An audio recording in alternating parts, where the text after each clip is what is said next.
Hey, how's it going, everyone? Just back again with another sequence video. This one's in Exodus 23. And so it's just amazing to me, like how often that this sequence comes up. And in this instance, it's very, very explicit. And then the amazing thing about this one, it has the lead up as well, why there is a need for an end times. And it explains it perfectly and then correlates with what's going on in the world right now. Could not be any better. Exodus 23. You shall not spread a false report. You shall not join hands with the wicked to be a malicious witness. That's in 23:1. Okay, 2 3s, 33. Okay, so you shall not join hands with a wicked man to be a malicious witness, which is the entire corporate structure, political structure, financial structure. Okay, so this is why we have the end times. Okay, you shall not fall in with the many to do evil, nor shall you bear witness in a lawsuit siding with the many so as to pervert justice. Okay.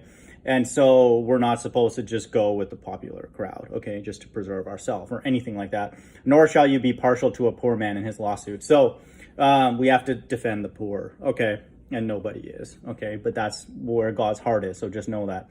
And then he's going to ultimately defend the poor himself. Many of them are his elect. If you meet your enemy's ox or his donkey going astray, you shall bring it back to him. If you see the donkey of one who hates you lying down under its burden, you shall refrain from leaving him with it. You shall rescue it with him, okay? Even if you see the donkey of one who hates you, okay? So even in the Old Testament, the laws were there, to love your enemies, okay? So Christ is the fulfillment of that, and he lived it because people didn't get it, until now we see it. And we want him to be the leader.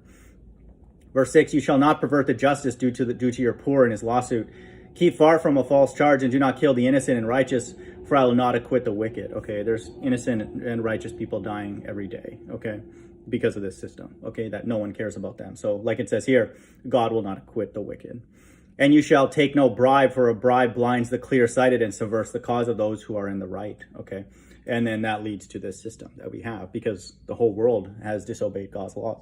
And so here we are. Verse 9, you shall not oppress a sojourner. You know the heart of a sojourner, for you were sojourners in the land of Egypt.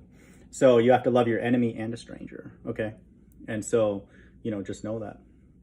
We get that in many places, obviously in Christ's life, but, in the parable of the Good Samaritan, Verse 10, for 6 years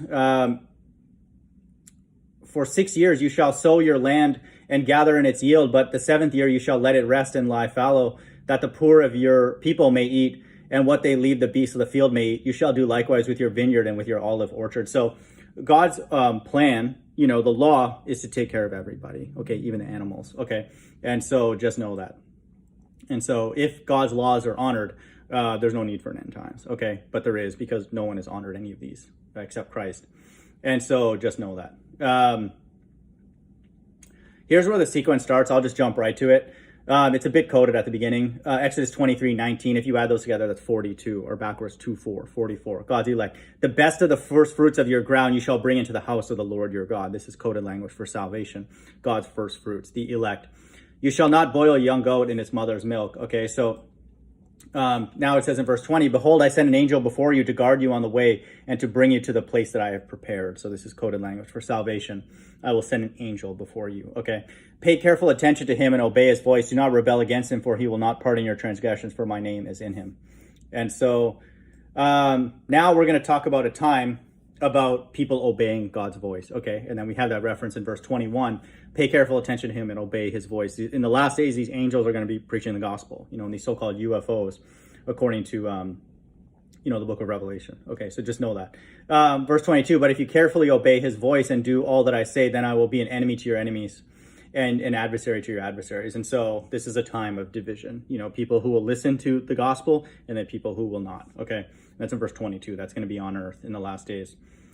Okay, so now we have a reference to then God destroying, in the last days, after this time of great tribulation. Verse 23, when my angel goes before you and brings you to the Amorites and the Hittites and the Perizzites and the Canaanites, the Hivites and Jebusites, and I blot them out, okay? And you shall not bow down to their gods, nor serve them, nor do as they do. That's in verse 24 for God's elect. But you shall utterly overthrow them and break their pillars in pieces. That's in verse 24. That's with God's elect, that they're going to be destroying all these other nations, that don't honor God. And so just know that.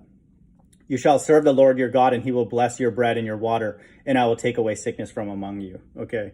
And so that's a reference to the kingdom. Okay. So even in Exodus 23, when God is giving laws, rules for his people to follow, it has a sequence of the end times. Okay, so it has coded language of the first fruits being saved. It has a time of carefully obeying God's voice, which are by these angels in the end times. And then it has a time of destruction, destroying all these heathen nations. All of them will have the mark of the beast. And then it has a reference to the kingdom. So follows perfectly. Hope everyone's doing well. Bye.